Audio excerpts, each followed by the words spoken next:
Selamat berjumpa kembali dalam layanan audio Sahabat Seperjalanan untuk menolong Anda berdoa dan bersaat teduh setiap hari. Hari ini adalah hari Kamis 5 November 2020. Tema yang kita akan bahas yaitu berjudul Mengatasi Memulihkan Hubungan yang Retak. Memulihkan hubungan yang retak. Firman Tuhan terambil dalam Maliaki pasal 4 ayat yang ke-6 dan ayat yang kedua. Demikian bunyi firman Tuhan. Maka ia akan membuat hati bapak-bapak berbalik kepada anak-anaknya dan hati anak kepada bapak-bapaknya, supaya jangan aku datang memukul bumi sehingga musnah. Tetapi kamu yang takut akan namaku, bagimu akan terbit surya kebenaran dengan kesembuhan pada sayapnya. Kamu akan keluar dan berjingkrak-jingkrak seperti anak lembu lepas kandang. Mari kita berdoa. Bapa yang di dalam sorga, sungguh sesuatu yang sangat sulit di dalam kehidupan ini. Bagaimana yaitu melawan diri kami sendiri, bukan melawan orang-orang yang ada di sekitar kami, tatkala kami berrelasi. Sehingga tatkala kami kalah dalam mengalahkan diri sendiri, kami menjadi orang-orang yang memiliki hubungan-hubungan yang retak. Bahkan kemudian bisa berakhir dengan hancur dan tidak bisa tersembuhkan kembali. Kami mau belajar bagaimana memulihkan hubungan yang retak. Di dalam nama Tuhan Yesus kami berdoa. Amin. Sahabat seperjalanan Nabi Elia di dalam kitab Maleaki diutus oleh Tuhan untuk menceritakan tentang hari Tuhan. Bagaimana tatkala hari Tuhan ada, dikatakan Tuhan akan memulihkan segala hal yang terjadi di dalam relasi manusia. Dan itu tentu sebuah kesukaan Allah dan rancangan Allah dari awal penciptaan pun. Tuhan sudah membuat relasi itu menjadi relasi yang baik, relasi yang indah, relasi yang membahagiakan untuk setiap unsur manusia. Tatkala seseorang tidak mampu mengalahkan dirinya sendiri, maka dia akan bermasalah di dalam relasi, di dalam segala hal. Sahabat seperjalanan yang dikasihi Tuhan, contoh dalam kitab Maleaki berbicara tentang bagaimana bapa dengan anak memiliki hubungan yang tidak baik. Dalam jabaran yang lebih luas, demikian juga bagaimana hubungan anak dengan ibu juga tidak baik. Bapak dengan ibu juga tidak baik. Hubungan anggota keluarga juga tidak baik. Bahkan hubungan-hubungan di dalam jangkauan yang jauh lebih luas, itu pun banyak yang menjadi bermasalah. Dan satu perkara sebagaimana yang disampaikan di dalam doa pembukaan tadi, yaitu karena kita tidak sanggup untuk mengalahkan diri sendiri. Musuh terbesar di dalam hubungan yang retak pada dasarnya adalah diri sendiri. Tatkala kita memaksakan kehendak diri, tatkala kita memaksakan keinginan diri, tatkala cara kita, cara saya adalah cara yang terbaik dan semua orang itu harus menurut. Tatkala nafsu yang dikedepankan, tatkala segala macam rencana yang tidak ada kemudian berdamainya dengan rencana-rencana yang ada di pihak luar. Tidak ada unsur toleransinya, kita menjadi orang-orang yang otoriter, mendominasi, dan menjadikan seluruh dunia itu berpusat kepada diri. Bagaimana Yesus memberikan sebuah pengajaran bahwa pusat hidupnya itu bukan dirinya sendiri. Yesus menjadikan relasi itu bagaimana dibangun kembali yang sudah rusak dan hancur. Yesus membangun relasi karena Yesus sudah mengalahkan dirinya sendiri. Sekalipun Yesus adalah Allah, sekalipun Yesus adalah Tuhan, tidak yang ada di kedudukan yang tertinggi, itu mau turun kepada yang paling bawah. Merendahkan hati, kenosis, mengosongkan diri, dan menjadi sama seperti manusia. Jikalau prinsip di dalam hubungan dan relasi ini, apa yang diajarkan oleh Kristus, itu kemudian dimiliki oleh kita, maka banyak relasi itu akan pulih dengan serta-merta, dan Tuhan akan ubahkan setiap relasi yang retak, yang hancur, yang berantakan itu direkatkan kembali. Dan pada akhirnya, hasil daripada relasi yang dipulihkan itu, Anda mengalami kebahagiaan, Anda mengalami kedamaian, hidup Anda penuh dengan senyum yang terbuka, hidup Anda menjadi cerah. Karena mengapa? Karena kita sudah melaksanakan yang menjadi rancangan Allah, bagaimana relasi itu bisa terbangun dengan baik. Sahabat seperjalanan yang dikasihi Tuhan, ada banyak contoh relasi yang saya ambil di dalam kisah-kisah yang terjadi.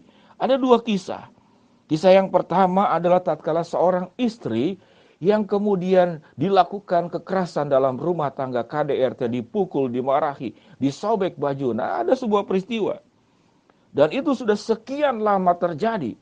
Lalu wanita ini, istri ini, Pada saat suaminya itu tertidur, di Google yang saya ambil, itu kemudian memotong alat khusus yang ada dimiliki oleh suaminya itu, dan dia kabur keluar.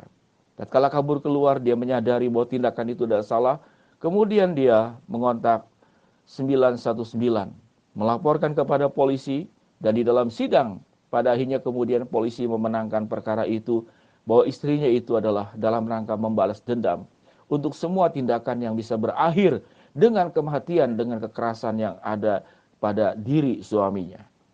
Ada juga seorang anak yang kemudian mengakhiri seluruh sakit hati yang dialaminya itu juga dengan bunuh diri. Ada seorang anak kembali yang kemudian tatkala dia memiliki dendam, hubungan yang buruk dengan guru sekolahnya karena dia tidak menyontek dan dia dianggap menyontek. Dalam kisah itu, setelah 21 tahun tidak bertemu dengan guru itu, dendam itu tetap dimiliki oleh anak ini yang sudah berangkat dewasa. Dan satu gerakan hatinya untuk membalas dendam itu dengan membunuh gurunya tersebut. Ini peristiwa yang terjadi. Ada banyak kasus karena hubungan yang retak, hubungan yang rusak, yang berakhir dengan dendam dan ingin membalas dendam, ingin menghancurkan pihak lain dengan tangannya sendiri. Pada saat ini, jikalau Anda merasakan begitu pedih dan sakitnya, diperlakukan tidak adil, dilakukan segala perkara yang jahat pada dirimu, mana mungkin kau bisa melakukan hubungan yang baik kembali dengan yang bersangkutan? Pada prinsipnya, membangun hubungan yang retak itu tidak perlu dua belah pihak. Engkau dimulai dari dirimu sendiri, yaitu mengalahkan dirimu sendiri. Hati yang memaafkan, sekalipun orang itu tetap berbuat yang sama. Tatkala Yesus menyelamatkan kita, tatkala Yesus mengampuni dosa kita, pengampunan itu disediakan sebelum orang datang meminta pengampunan dosa. Jadi bukan sebuah hubungan timbal balik, engkau bertobat dulu baru pengampunan diberikan. Tidak.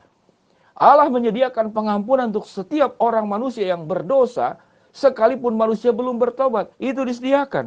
Dan pada akhirnya, tatkala kita punya hati yang memaafkan, hati yang mengampuni, bukan berarti kemudian kita memberikan diri untuk dihancurkan kehidupan kita oleh orang lain. Kita harus berjaga-jaga, kita menjaga jarak, kita menghindari. Jangan sampai diperlakukan dua kali untuk perlakuan yang tidak adil, yang tidak baik, kejahatan, fitnah, dan segala sesuatu. Namun hati yang mengampuni itu harus menjadi milik kita. Kedokteran mengatakan, kalau hatimu penuh dengan kepahitan, yang keluar adalah hormon kortisol. Hormon itu yang akan meracuni tubuhmu dan kemudian menimbulkan banyak penyakit yang terjadi. Penyakit kronis, darah tinggi, jantung, segala macam, gangguan emosi, mengalami penuaan dini, metabolisme yang terganggu, imunitas tubuh yang menurun. Begitu berbahayanya. Secara kedokteran, kalau engkau bahagia, engkau mengampuni, engkau memaafkan, yang keluar adalah hormon oksitosin.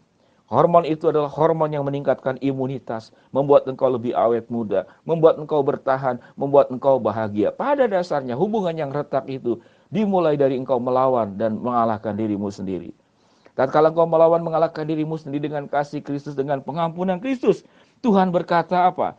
Bahwa Tuhan akan menerbitkan surya kebenarannya dengan kesembuhan pada sayapnya. Sahabat seperjalanan yang dikasihi Tuhan, tatkala engkau sudah memulihkan dirimu sendiri, barulah engkau kemudian membangun sebuah hubungan pemulihan dengan pihak-pihak lain yang retak dalam keluargamu, di tengah-tengah masyarakat, dan dimanapun juga. Mari kita berdoa. Bapa yang di dalam surga, hamba-Mu berdoa buat sahabat seperjalanan yang sedang sakit, baik di rumah sakit maupun di rumah Tuhan jamah, Tuhan sembuhkan. Sahabat seperjalanan yang sedang berharap sesuatu, Tuhan kabulkan sesuai dengan rencana dan sesuai dengan kehendak-Mu. Bagi sahabat seperjalanan yang sedang menghadapi hambatan, kesulitan, tantangan dan masalah, dan hubungan-hubungan yang retak, biarlah ya Tuhan, kami tetap memiliki hati pengampunan. Kami boleh melepas segala sakit hati, dendam yang bisa berakhir kepada dosa-dosa yang lain. Dan kami boleh pulih di dalam pengampunan Tuhan, di dalam kasih Tuhan. Tuhan akan menjadikan kami sebagaimana firman Tuhan katakan, seperti surya kebenaran dengan kesembuhan pada sayapnya. Dan kamu akan keluar berjingkrak-jingkrak seperti anak lembu lepas kandang.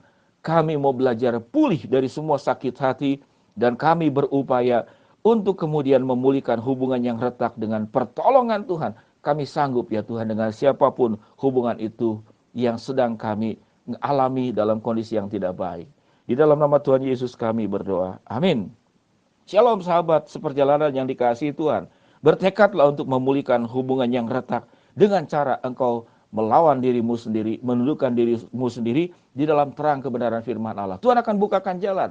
Apa yang sudah rusak dalam relasi hidupmu dengan siapapun, Tuhan akan kembalikan. Shalom, Tuhan memberkati. Selamat beraktivitas. Amin.